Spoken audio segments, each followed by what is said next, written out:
네, 사랑하는 성도, 오늘은 내가 나를 사랑하느냐라는 질문을 가지고 이 주제를 가지고 함께 하나님의 말씀을 나누도록 하겠습니다.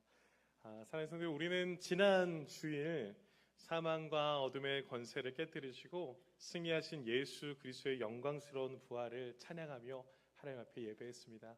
블레싱 페스티벌로 우리에게 주어진 그 구원의 은혜를 우리만 간직한 것이 아니라 이 지역을 위한 하나님의 나라를 위한 확장에도 함께 동참했습니다. 우리 다시 한번 옆에 분들에게 이렇게 고백할까요? 예수님 부활하셨습니다. 예수님 승리하셨습니다. 예수님 부활하시고 승리하신 줄 믿습니다. 이 부활의 생명과 감격이 저와 여러분들의 심령과 삶 속에 언제나 계속 충만하기를 간절히 축원합니다. 우리 그 은혜 가운데 우리가 함께 오늘 말씀을 가지고 계속 달려 나가셨으면 좋겠습니다. 부활절을 맞아 그 은혜를 가지고 나아가시는 저와 여러분들에게 한 가지 질문을 드리고자 합니다.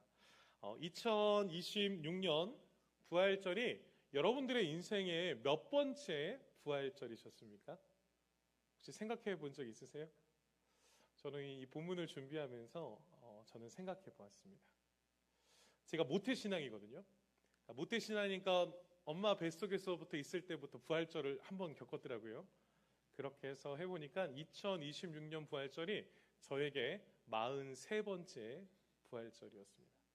이것을 조금 더 구체적으로 생각해 봤습니다.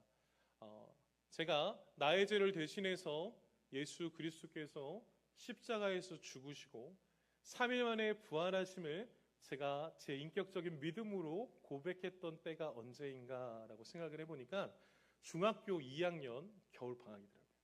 그때 수련회 때 제가 예수님을 인격적으로 고백했습니다. 그 시점으로 제가 몇 번의 부활절을 보냈나라고 생각을 해보니까 28번이나 부활절을 보냈더라고요. 사랑하는 성도 여러분, 여러분들은 예수님을 인격적으로 만나시고 수많은 부활절들을 겪어 오셨을 텐데 여러분들의 인생에 몇 번째 부활절을 지내 오셨습니까? 저는 한 가지 더 저에게 질문을 드려봅니다. 여러분들도 한번 질문을 해보십시오. 수많은 부활절을 맞은 저와 여러분들, 그 예수 그리스도의 부활하심을 통해 무엇이 달라졌습니까? 기독교에 있어서 가장 중요하다고 하는 그 예수 그리스도의 부활하심이 그 절기를 통해 하나님 앞에 영광 올려드리며 가장 중요한 축제라고 선포하며 하나님 앞에 영광 올려드리는데 그 많은 절기들 앞에서 그 많은 부활의 은혜 안에서 저와 여러분들은 무엇이 달라졌습니까? 또 이번 2026년 부활절을 통해 여러분들 무엇을 결단하셨습니까? 그렇게 부활의 기쁨을 가지고 이번 한 주 여러분들 어떻게 사셨습니까?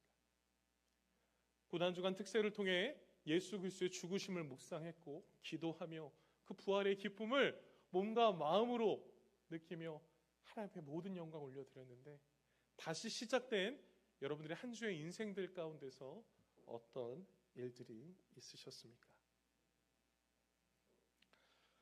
오늘 본문에 등장하는 그 제자들의 모습이 나옵니다. 이 제자들의 모습을 보면 영광스러운 부활의 주님을 경험한 자들의 모습입니다. 그런데 예수님의 영광스러운 부활의 소식과는 조금 정반대로 너무나 거리가 있어 보이는 그들의 인생을 오늘 성경은 우리에게 말씀하고 있습니다. 부활하신 예수님께서 무덤 문을 여시고 다시 부활하셨었을 때 그 앞에는 여인들이 있었습니다. 그 여인들을 만나자마자 예수님께서 가장 먼저 행하셨던 것은 누구를 찾으셨냐면 같이 한번 고백해 볼까요? 제자들을 찾으셨습니다. 그 여인들에게 어서 빨리 가서 제자들에게 예수님이 부활하셨다, 내가 부활했다는 소식을 전해서 갈릴리로 그들을 오게 하라라고 예수님은 말씀하시며 제자들 만날 준비를 하셨습니다. 그래서 요한복음 20장 19절에 보면 부활하신 날 저녁 제자들이 유대인들을 두려워하여 문을 닫고 숨어 있었던 그 다락방에 예수님께서 직접 찾아가셔서 그들의 문을 여시고 부활하신 주님이 그 제자들을 만나시는 장면을 성경은 우리에게 말씀합니다. 그렇게 부활의 주님을 이 제자들은 처음으로 만나게 되었습니다. 또 요한복음 20장 26절을 보니까 일주일 뒤에 다시 제자들이 문을 닫고 있을 때 그 문을 열고 나타나셔서 다시 한번 부활의 주님이 제자들을 만나시는 장면이 나옵니다. 여러분, 이때 중요한 사건이 일어납니다. 예수님의 부활을 의심했던 도마가 그 예수님의 구멍난 그 손과 옆구리를 직접 만져보며 예수님의 부활하심이 의심이 확신으로 바뀌게 되는 놀라운 은혜를 경험하기도 합니다. 이처럼 제자들은 부활하신 승리의 주님을 몇 번 만났습니까? 2번이나 직접 만났습니다. 여러분, 이렇게 부활의 주님을 2번이나 만났다면 이 제자들의 인생이 어떻게 달라졌을까요? 그들의 달라진 인생이 어떻게 변했을까요? 요한복음 21장 3절 말씀은 이렇게 말씀합니다. 우리 같이 한번 읽겠습니다. 시작. 시몬 베드로가 나는 물고기 잡으러 가노라 하니 그들이 우리도 함께 가겠다고 하고 나가서 배에 올랐으나 그날 밤에 아무것도 잡지 못하였더니. 부활의 주님을 경험한 제자들입니다. 근데 그 제자들의 모습을 보십시오. 예수님의 수제자였던 베드로가 나는 물고기 잡으러 가겠노라 라고 말합니다. 그리고 다른 제자들도 나도 그와 함께 물고기 잡으러 가겠노라 라고 말하며 그물을 들고 나서고 있습니다. 예수님을 사랑하고 따르던 제자들은 예수님을 만나기 이전의 삶, 갈릴리 어부의 인생으로 되돌아가 버렸습니다. 예수님을 만났었을 때 자신의 모든 배와 가족들까지 내려놓고 예수님을 3년 반이나 따르며 모든 인생을 주님 앞에 던졌던 그들의 인생이었는데 예수님께서 죽으시고 3일 만에 부활하신 승리가 있었음에도 불구하고 이들의 인생을 보십시오. 다시 예수님을 만나기 전 이전의 어부의 인생으로 되돌아가 버렸습니다. 참 우리는 이해가 되지 않습니다. 부활하신 예수님께서 여러 번 나타나셨음에도 불구하고 죽음 앞에서 사망 권세를 이기시고 부활하신 주님이 내 눈앞에 2번이나 나타나셨는데 다시 그 주님을 따르는 인생이 아니라 이전의 삶으로 되돌아가 버립니다. 내 눈앞에 부활하신 예수님이 있지만 그 예수님을 주저하고 있는 모습을 성경은 우리에게 말씀하고 있습니다. 왜 제자들은 예수님을 주저하고 있을까요?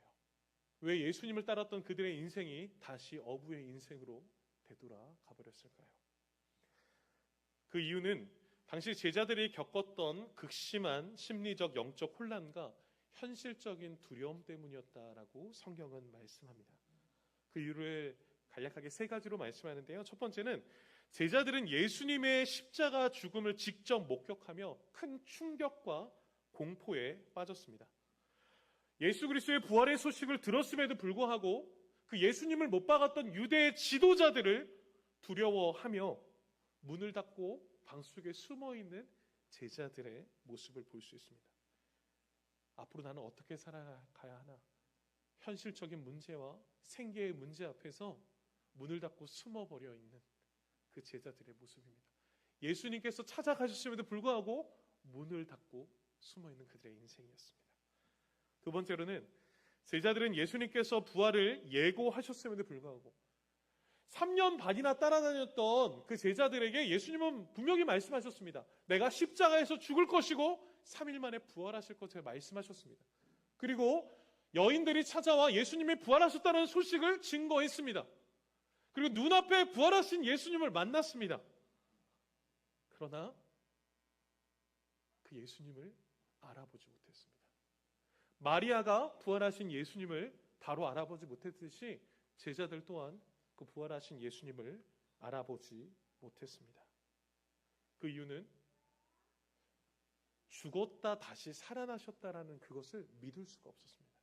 예수님이 말씀하셨지만 죽은 사람이 어떻게 다시 살아날 수 있는가? 그거에 대한 불신의 마음이 있었기 때문입니다. 마지막으로 예수님을 부인했던 베드로를 비롯하여 제자들은 자신들이 실패했다라는 죄책감에 시달렸습니다.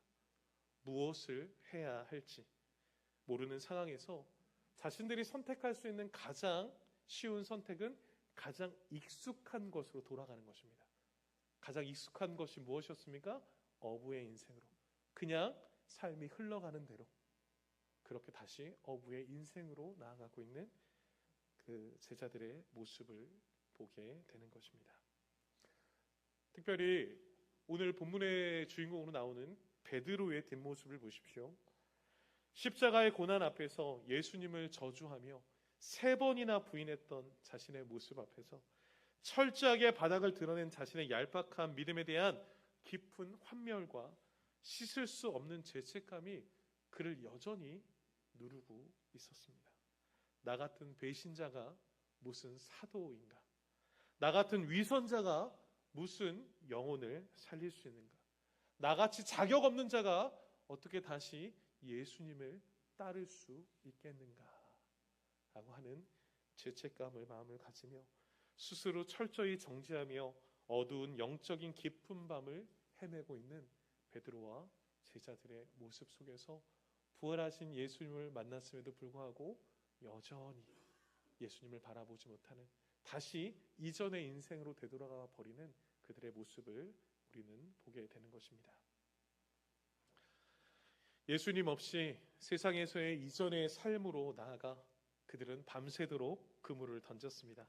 그러나 단 한 마리의 물고기도 잡지 못한 채 육신도 영혼도 철저히 빈 그물이 되어버린 그 허탈한 실패의 현장 앞에 오늘 본문이 시작합니다.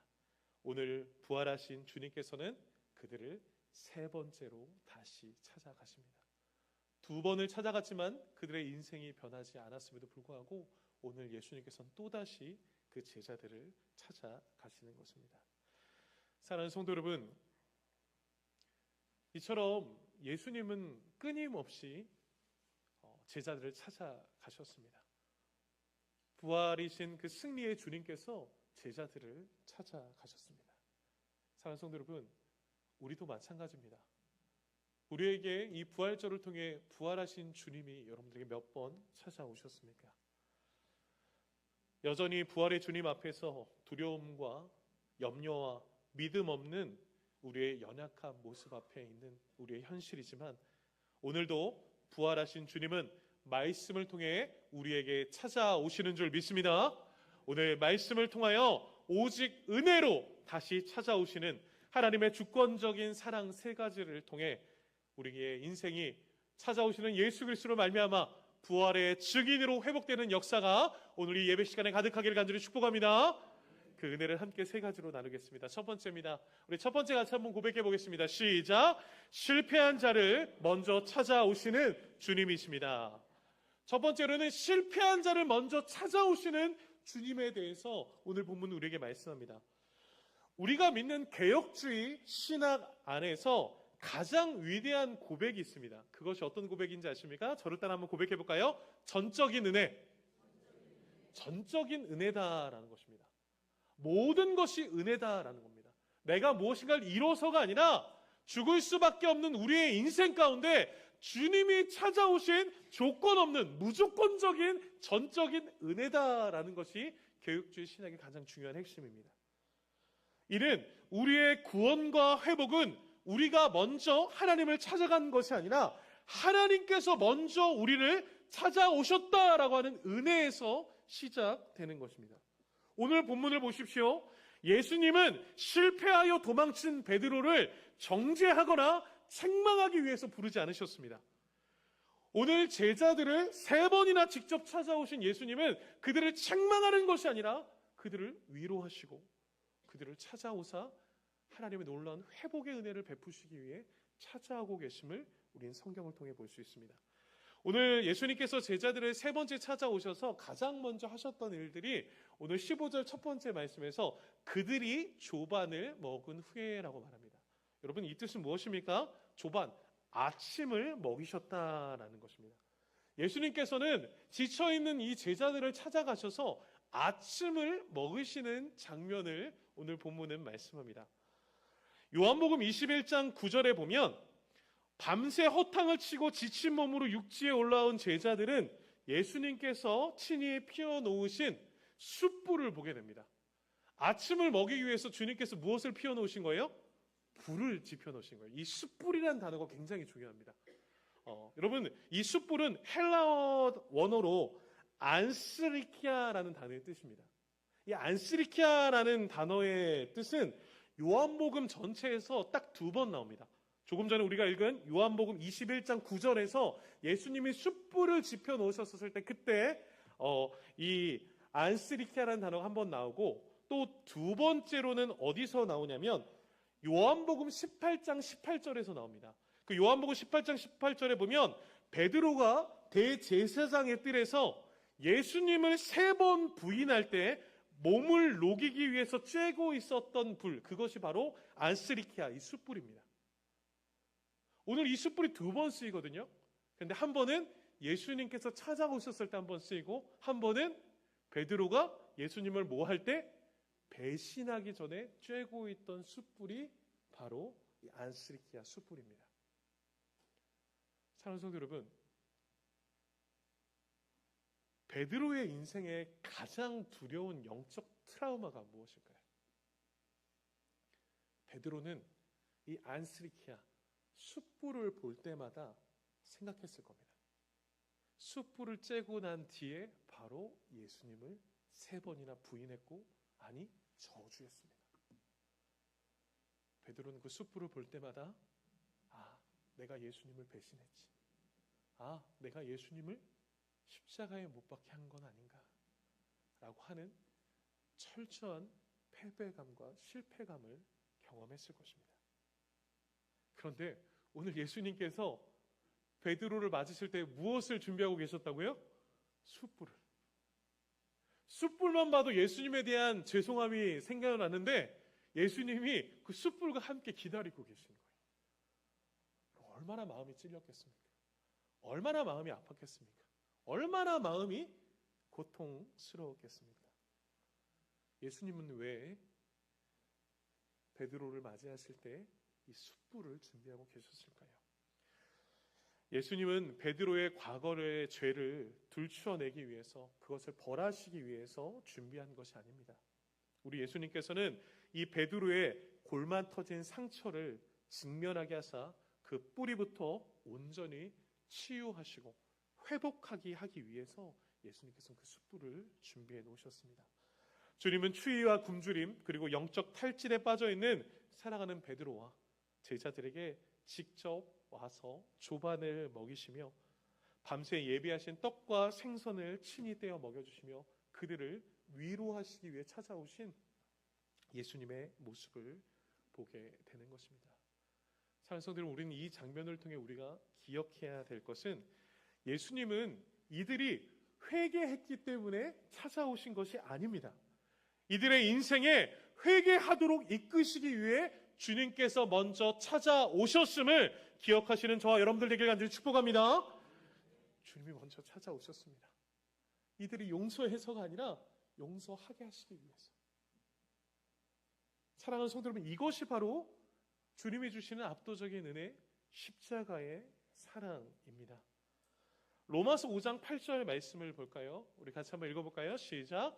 우리가 아직 죄인 되었을 때 그리스도께서 우리를 위하여 죽으심으로 하나님께서 우리에 대한 자기의 사랑을 확증하셨느니라. 아멘. 사랑하는 성도들, 하나님께서 저와 여러분들을 사랑하신 줄 믿습니다. 우리 예수님께서 저와 여러분들을 사랑하셔서 십자가 주신 줄 믿습니다. 여기서 핵심이 있습니다. 주님께서 우리를 사랑하셨을 때 우리가 무엇을 해서가 아니라 로마서 5장 8절에 보면 우리가 아직 무엇 되었을 때요? 죄인 되었을 때요.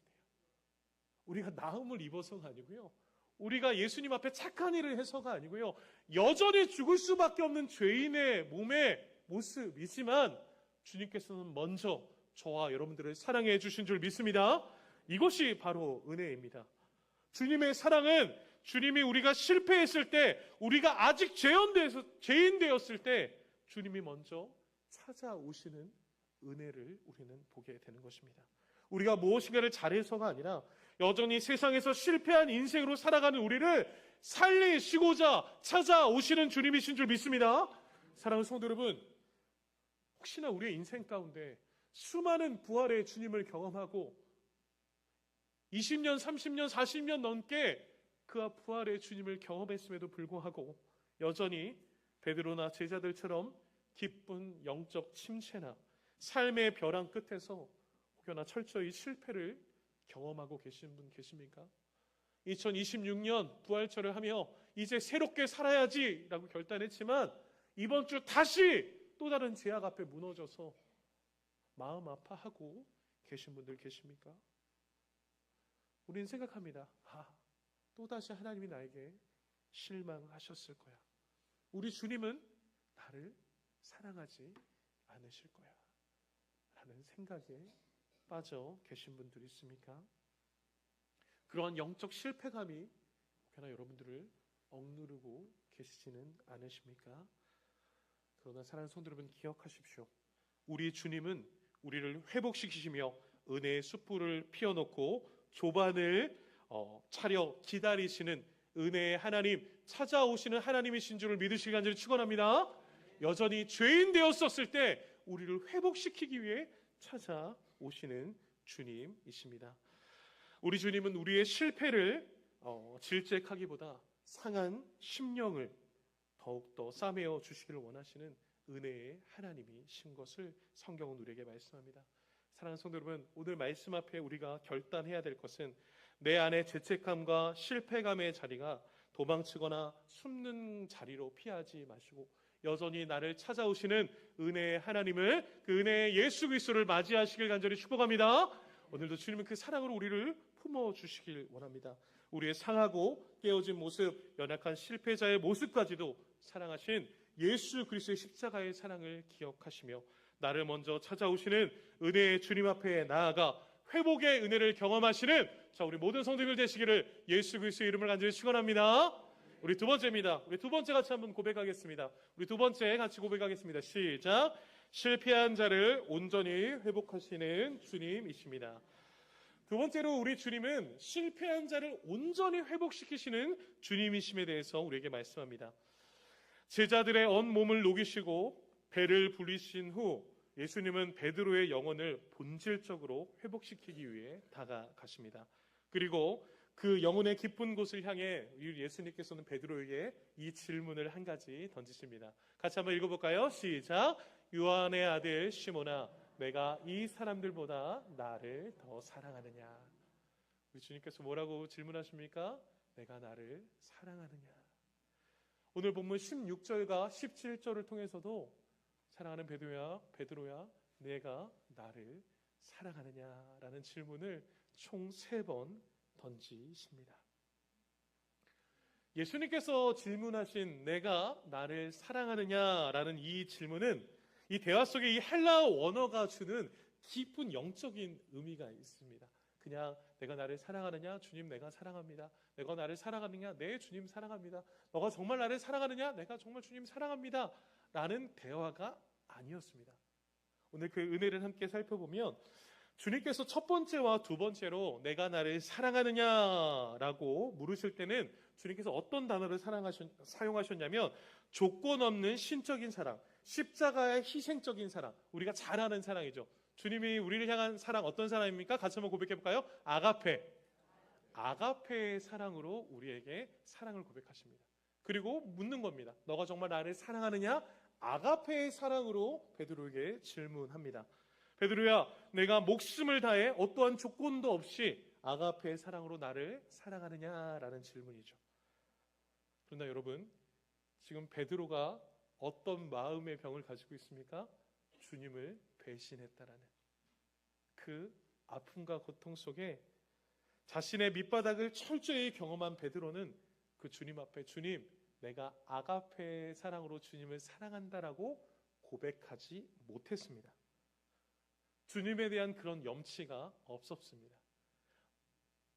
왜냐하면 베드로가 주님 나는 절대 주님을 버리지 않겠습니다라고 말했는데 3번이나 주님을 부인하고 저주했었던 경험이 있었기 때문에 주님의 질문 앞에 그냥 쉽게 말하지 못하는 것입니다. 자신이 얼마나 연약한지를 아는 베드로였기 때문에 베드로는 주님 앞에 사랑한다라고 고백하지만 아가페로 고백하는 것이 아니라 다른 단어를 사용합니다. 그 단어가 어떤 단어냐면 같이 한번 고백해 볼까요? 필레오라는 단어입니다. 여러분, 이 필레오라고 하는 단어는 아가페의 사랑과 다릅니다. 이 필레오의 사랑은 작고 연약한 사랑으로서 친구와 우정 간에 하는 인간적인 사랑의 단어를 쓸 때 필레오의 단어를 사용합니다. 주님께서는 우리를 어떤 사랑으로 사랑해 주셨죠? 같이 한번 고백할까요? 아가페의 사랑으로 목숨을 바쳐가며 죽기까지 우리를 사랑하셨습니다. 그러다 오늘 그 죽기까지 사랑한 하나님의 사랑, 그 예수 그리스도의 사랑 앞에 베드로가 고백하는 사랑은 어떤 사랑이었다고요? 필레오의 사랑이었습니다.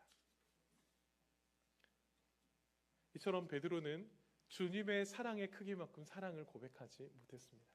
그런데 세 번째 질문에서 가슴 벅찬 반전이 일어납니다. 예수님께서 베드로에게 또다시 질문하실 때 내가 나를 사랑하느냐라는 질문을 쓸 때 예수님께서는 베드로에게 아가페의 단어를 쓰지 않으십니다. 어떤 단어를 쓰시냐면 필레오의 단어를 쓰십니다. 이것은 영적인 의미가 있습니다. 그래, 시몬아, 내가 완전한 아가페로 너가 나를 사랑하지 못하는 것을 내가 잘 안다. 그렇다면 내가 가지고 있는 그 인간적인 연약한 마음, 필레오의 사랑으로라도 너가 나를 사랑할 수 있겠냐라는 것을 다시 한번 질문하고 있는 것입니다. 주님은 완벽한 사랑을 요구하며 베드로를 몰아세우고 계시지 않습니다.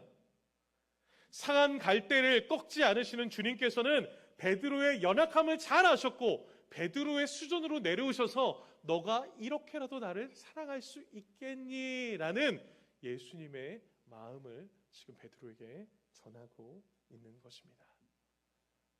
사랑하는 성도 여러분, 이처럼 예수님께서는 우리에게 부담을 주시는 분이 아니라 우리의 상황과 형편을 잘 아사 우리의 눈높이까지 낮은 곳으로 내려오시는 예수님이신 줄을 믿으시길 간절히 축원합니다.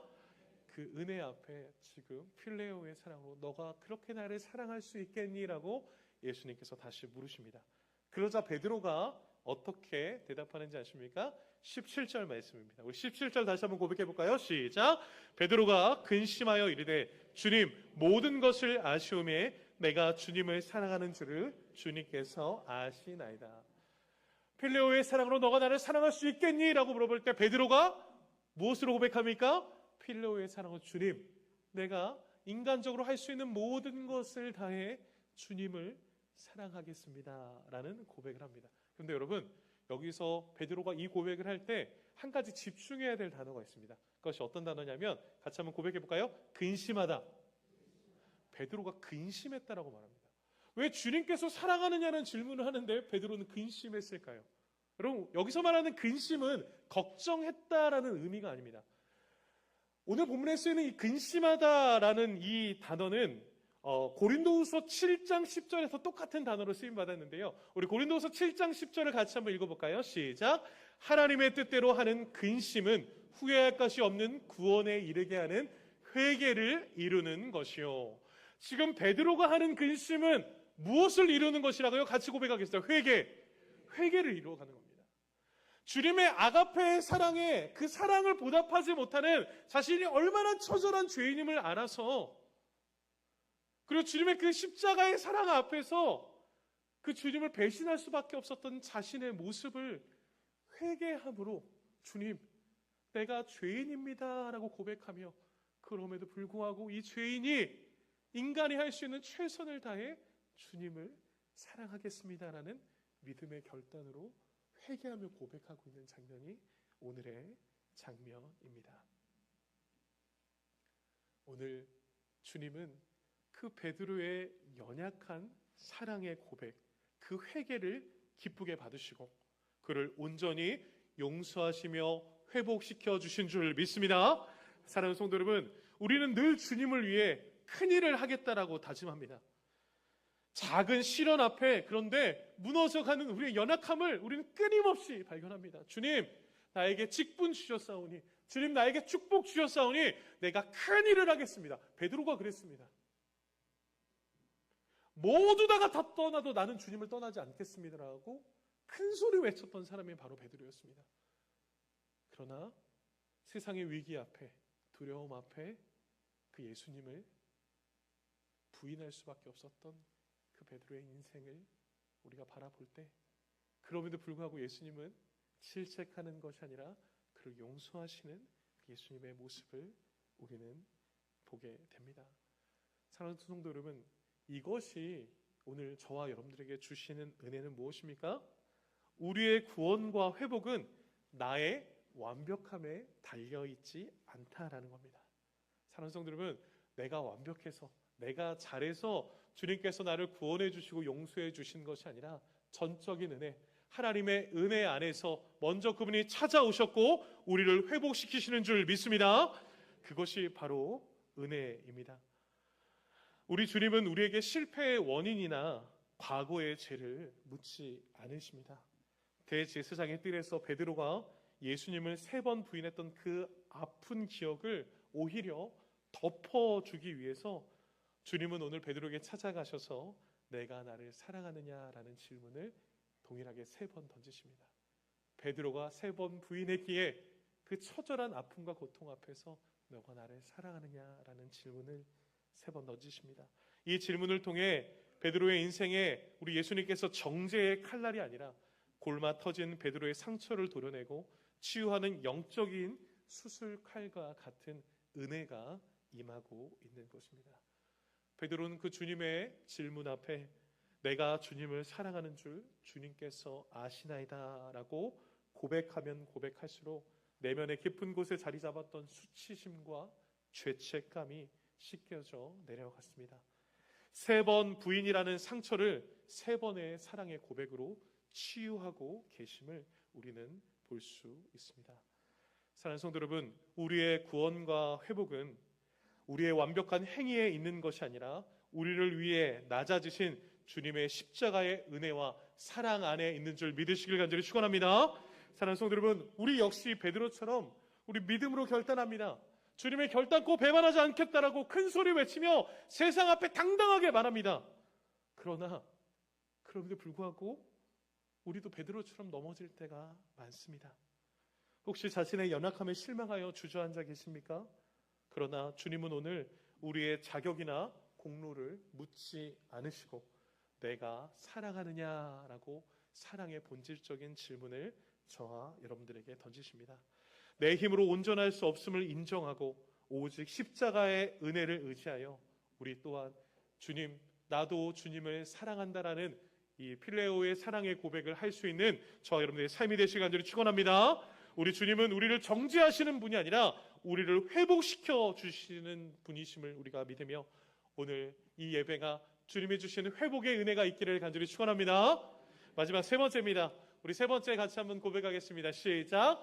실패한 자를 다시 사명자로 사용하시는 주님이십니다. 베드로의 이 진실한 고백을 받으신 주님은 그저 상처를 위로하고 용서하시는 것으로 끝나지 않으셨습니다. 완전히 회복된 베드로에게 주님은 당신의 가장 영광스러운 사명을 다시 맡겨주고 계십니다. 예수님께서는 주님을 사랑한다라는 그 베드로에게 3가지를 말씀하십니다. 내 어린 양을 먹이라, 내 양을 치라, 내 양을 먹이라 라고 말씀합니다.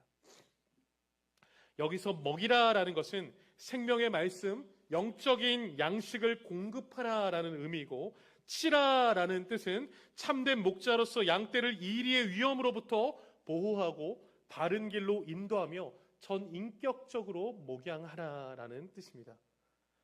사랑하는 성도 여러분, 이것이 예수님께서 말씀하신 이것이 놀라운 이유는 무엇이냐면 예수님께서 당신을 배신했던 실패자에게 당신의 십자가의 핏값으로 사신 가장 존귀한 내 양, 여기서 말하는 내 양은 무엇을 뜻하는지 아십니까? 같이 한번 고백해 볼까요? 교회. 주님이 십자가의 피로 사신 교회를 다시 베드로에게 맡기신다라는 뜻입니다. 배신한 전적이 있는, 예수님을 저주했던 적이 있는 그 베드로에게 다시 사명을 맡기신다는 겁니다. 주목해야 할 것은 주님께서 이 사역을 맡기실 때의 기준을 보면 예수님께서 내가 다시는 배신하지 않을 계획이 있느냐? 내가 너에게 교회를 맡기면 너는 부흥시킬 만한 능력이 있느냐? 내 양을 너희가 책임질 수 있는 능력이 너에게 있느냐?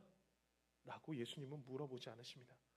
예수님께서는 다만 베드로에게 물어보시는 건 한 가지였습니다. 같이 한번 고백해 볼까요? 내가 나를 사랑하느냐? 이 질문을 3번 던지십니다. 베드로야, 내가 너에게 교회를 맡길 것인데 네가 나를 위해서 다시 제자의 삶을 살아가야 될 터인데 너가 나를 사랑하느냐? 너가 나를 사랑하느냐? 너가 나를 사랑하느냐? 라는 질문을 던지십니다. 이것은 무엇을 의미합니까?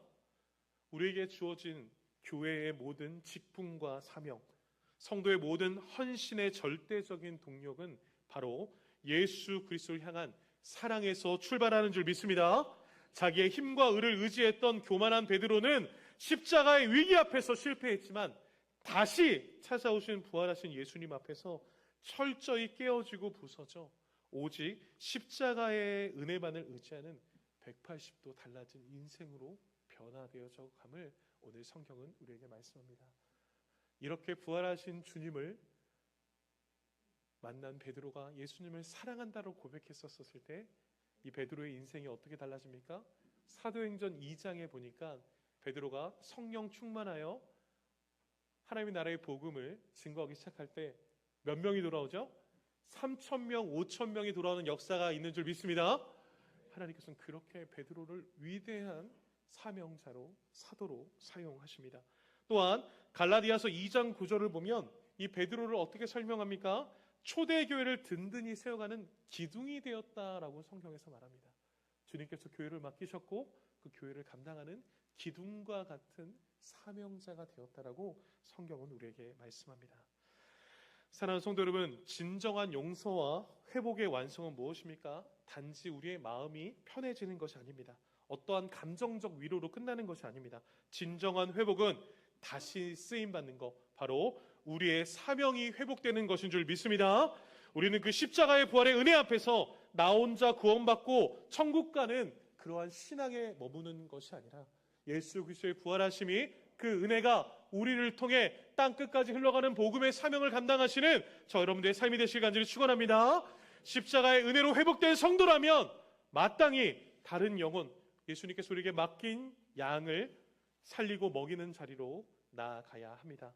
내 힘으로는 사랑할 수 없고 품을 수 없는 사람이라 할지라도 나를 먼저 품어주신 예수님의 십자가의 사랑을 힘입어 나아갈 때 그 모든 사명을 능히 감당하게 될 줄 믿습니다. 사랑하는 성도 여러분, 기억하십시오. 주님은 특별한 자를 사용하지 않습니다. 주님은 특별한 자를 사용하시는 것이 아니라 주님은 자신이 사랑하는 자를 사용하는 줄 믿습니다. 저와 여러분들이 특별해서 사용하시는 것이 아닙니다. 저와 여러분들을 주님께서 사랑하사 저와 여러분들을 사용하신 줄 믿습니다. 우리는 기억하셔야 됩니다. 왜 우리는 전도해야 합니까? 왜 이 땅에 죽어가는 영혼들을 살려내는 일에 힘써야 합니까? 그 이유는 명확합니다. 주님이 먼저 우리를 사랑하셨기 때문에 우리는 전도해야 되는 줄 믿습니다. 우리가 주님을 사랑하기 때문에 우리가 전도해야 되는 줄 믿습니다. 주님이 우리를 사랑하시는 영혼들을 우리가 바라볼 때 그 영혼들을 전도해야 될 줄 믿습니다. 우리에게 맡겨진 삶의 터전에서 생명의 복음으로 영혼들을 먹이고 치는 거룩한 사명자로 세워지시는 저 여러분들 복된 인생 되시기를 간절히 축원합니다. 결론입니다. 사랑하는 성도 여러분, 우리는 몇 번째 부활절을 맞이하셨습니까? 그 부활의 은혜 앞에서 어떻게 살고 계십니까? 우리는 연약하여 또다시 실패할 수 있습니다. 때로는 절망하여 무기력의 갈릴리 바다로 다시 도망칠 수 있습니다. 그러나 우리를 향한 하나님의 그 십자가의 사랑은 결코 실패하지 않는 줄 믿습니다. 부활하신 예수님은 오늘도 영적인 침체에 빠져있는 우리를 친히 찾아오사 십자가의 사랑으로 우리를 회복시키시고 다시 사명의 길로 인도하시는 분이신 줄 믿습니다. 오늘 주님은 저와 여러분들에게 묻습니다. 내가 나를 사랑하느냐? 사랑하는 아들아, 사랑하는 딸아, 내가 나를 사랑하느냐라고 마지막으로 질문하십니다. 사랑하는 성도 여러분, 이 마지막 내가 나를 사랑하느냐는 질문 앞에 오늘 이 시간 저와 여러분들이 나도 주님을 사랑합니다라고 하는 믿음의 고백이 우리의 입술 가운데 가득 넘치시기를 간절히 축원합니다. 우리가 더욱더 주님을 사랑할 때 우리의 삶에 펼쳐져 있는 가정의 문제, 자녀의 문제, 건강의 문제, 직장의 문제, 전도의 문제까지 예수 그리스도의 사랑 안에서 가장 선한 길로 해결해 주실 줄 믿습니다. 오늘도 우리에게 맡겨진 가정과 교회와 삶의 자리에서 내 양을 먹이고 치라는 주님의 거룩한 부르심에 온전히 응답하사 더욱더 주님의 뜻을 이루어 나가는 우리의 복된 인생 되시기를 예수 그리스도의 이름으로 간절히 축원합니다. 아멘.